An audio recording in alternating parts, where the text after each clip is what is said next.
Hi and welcome to Namibia. I'm Roo Ellis from the hunting agency and I'm at the Amib Game and Cattle Farm in the Etosha Conservancy in the Uchu district in the north of Namibia. Today I thought I'd give you a bit of an insight into the country and what you could expect when you come here, whether you're coming as a tourist or whether you're coming here hunting and shooting. It's difficult to be able to explain to you exactly what it is that you're going to have when you come to Africa for the first time. I can't speak for the whole continent, but I just want to tell you a little bit about this district of Namibia, Africa's best kept secret probably, especially for game and trophy hunters.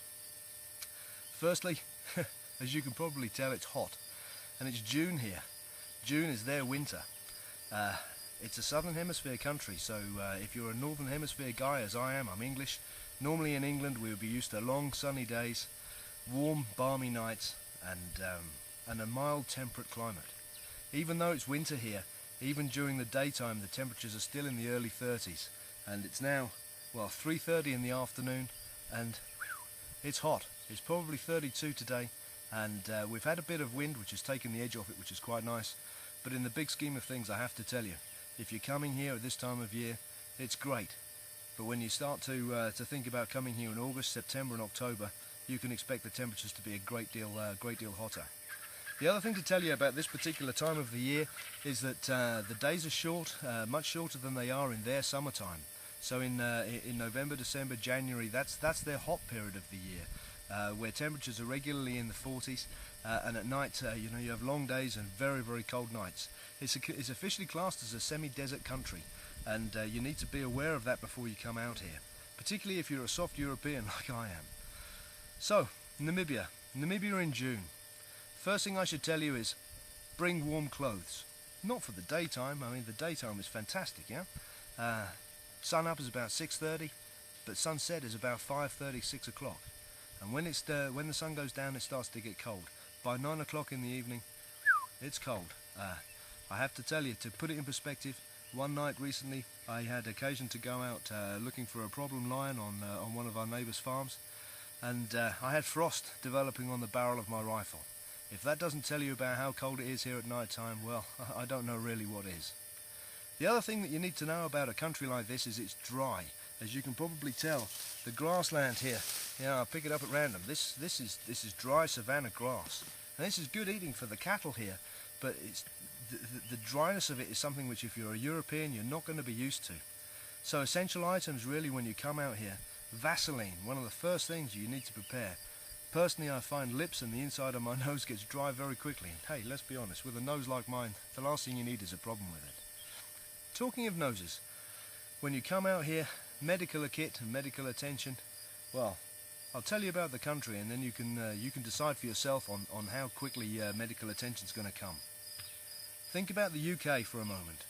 We live on a very small island, and there's about 60 million of us living there. If you come to Namibia is sometimes 4 or 5 times the size of the UK, with a total population of around 2.5 million. When you see some of the clips I'm going to show you later on, driving through the countryside, through the veldt, through some of the farms, you'll see that you won't see many people. You won't see people driving around, you probably won't see people walking around. It's not a barren country, it's just a harsh country. So if you're in the middle of nowhere, and you have a problem, whether it's a health problem or sickness problem or so on, the next town may well be 150, 200 kilometres away. Personally, I would suggest if you've got an ailment, or if you've got a propensity for falling sick, or having perhaps sinus problems or hay fever, bring your medication with you. That's not to say that the infrastructure here doesn't provide for medical attention, and that there aren't great chemists and pharmacies around the place. That's if you're in a town. But where we go, it's a bit off the beaten track. So, aspirin, bring it. Paracetamol, if you suffer from sinus problems, bring that too. It's always a good idea to be prepared, and there's nothing wrong with the water here, so you don't need to worry about water purification. The water's fabulous, and they call them dams. There's reservoirs and pumps all over the place. All of the farms and guest accommodations and guest lodges here have excellent facilities. Hopefully I'll be showing you those in some of the other clips that I intend to take during this year's visit. But Bring gear with you if you intend to use it. Don't expect to find it here. Few other things that you should really take into consideration when you're coming to a place like this is that it's a beautiful, fantastically beautiful place. But its isolation and its remoteness, that's part of the appeal. But that appeal means that if you do have a problem, you need to be a bit self-sufficient. So give a bit of thought. If you're coming out here for a couple of weeks, give a bit of thought to a bit of personal preparation, personal fitness, making sure that you're ready for the adventure of a lifetime. After all, it's a long way to come to this beautiful country, only to have it messed up by perhaps poor attention to detail and not being physically or mentally prepared for the challenges that you're going to face. It's not that it's a hard country. Hey, look at me, I'm no Superman, I'm just an ordinary guy. But a little bit of preparation goes a long way here. So start to get yourself out walking regularly if that's what you need to, if that's what your holiday is going to be around. If you're going to be travelling, couldn't believe this. This is the first aeroplane I've seen in all the time I've been out here, and there's one flying past. Unreal. Anyway, if you're coming out here for any period of time, try and get yourself a little bit physically fit. I'm not talking about running around the block every day. I'm talking about taking moderate walks so that you're physically able to come out here. The reason I mention that is because a lot of the country is at altitude.